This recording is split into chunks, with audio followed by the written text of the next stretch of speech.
What is up, guys? It's the Sound Alchemist from One Mind Syndicate coming back to you guys to talk about Warhammer 40K.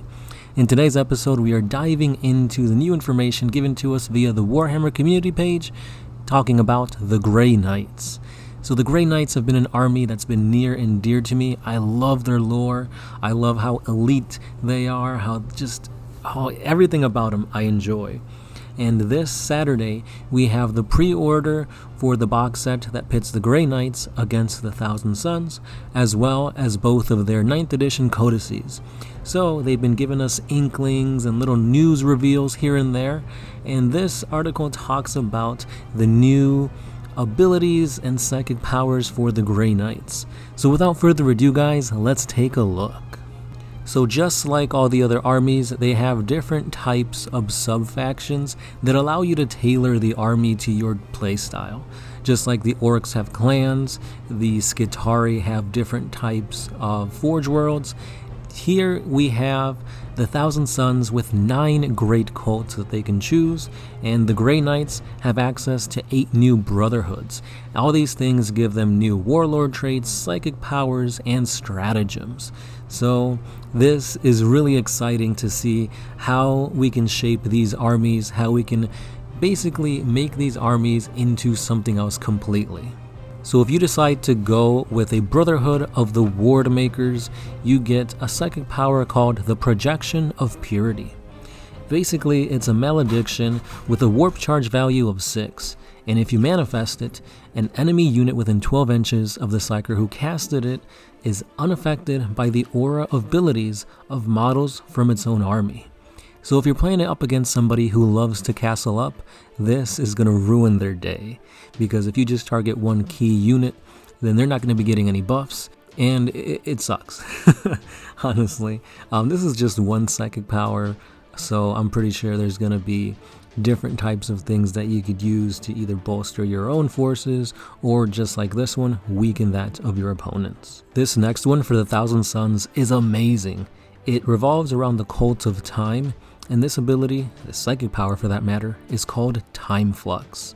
It's a blessing with a warp charge value of 6, and if you manifest it, you select one friendly Cult of Time infantry unit within 6 inches of the Psyker, and you could return one destroyed model to that unit on the battlefield with all of its wounds remaining in coherency.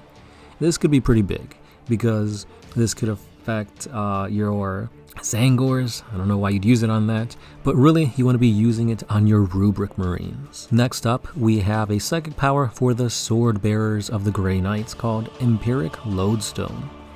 Basically, this has a warp charge value of 7, and you select one enemy unit within 18 inches of the Psyker.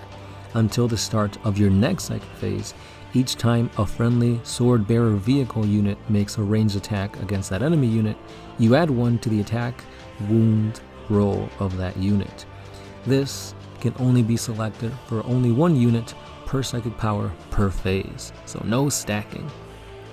What this essentially does is you select an army, or you select a unit, and you basically say, hey, my Dread Knights are gonna whoop your ass, or my Land Raider. Because at the end of the day, adding 1 to the wound roll can do a big difference. Going from a 4 up to a 3 up is so much better.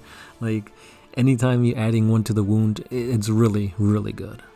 The Cult of Knowledge for the Thousand Sons gives them a psychic power called Empiric Trespass.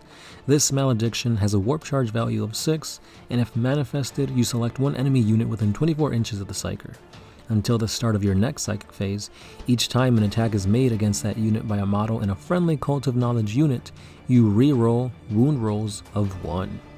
Really, really good in taking out weak infantry or softening up something really durable, like a Grey Knight Dread Knight. For the Prescient Brethren of the Grey Knights, their psychic power is called Fatal Precognition. This malediction has a warp charge value of 5, and if manifested, you select an enemy unit within 12 inches of the Psyker. Until the start of your next psychic phase, each time that enemy makes a move, be it a normal move in advance, a fallback, or a charge move, you roll a d6. On a 4 to 5, that enemy unit suffers D3 mortal wounds. On a 6, they suffer a flat out 3 mortal wounds. A unit can only be selected for the psychic power once per phase. That's pretty good. That's going to stop people from charging. That's going to stop enemies from moving onto objectives.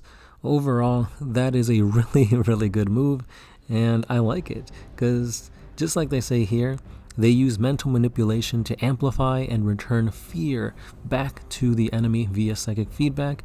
That's pretty much what you're doing to your opponent. You're making them second guess movement, and movement is key in the game of Warhammer 40K, so you're already taking steps towards winning the game. And lastly, we have the Cult of Manipulation psychic ability, Attempted Possession. It's a malediction with a warp charge value of 5.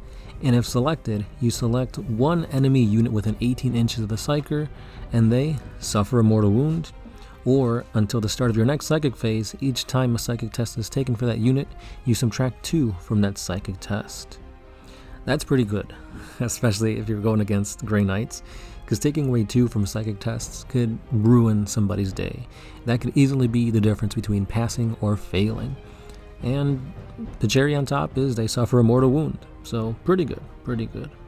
And with that being said, that's all the little inklings we have in this Warhammer community article. Again, if you guys want to get the full article, head on over to that page. I've got the link to it down in the description below. And let me know your thoughts on this. Do you like the direction that the Grey Knights and the Thousand Sons are heading to in 9th edition? Do you feel like these powers needs to be better? Maybe they will be once we get the full codex and we see the slew of abilities they get. I'm kind of a little upset that we're not getting that many more new models. We do have a new Castellan Crow model with the black blade, and we have a new model for the Thousand Sons that basically is just another sorcerer of sorts. But they both look cool, and the rule of cool plays a big part in, in deciding what models sell. So again, let me know what your thoughts are down below, and I'll be seeing you guys in the next one. As always, you can always support us by hitting that like button, subscribing, hitting the notification button so you guys don't miss any of our uploads. And if you guys want to go that extra mile, we do have a Patreon page where you guys can pledge a simple $1 a month, and that really helps us in bringing you guys 40K videos each and every day. As always, I'm the Sound Alchemist, part of One Mind Syndicate, and I'll catch you guys in the next. Peace.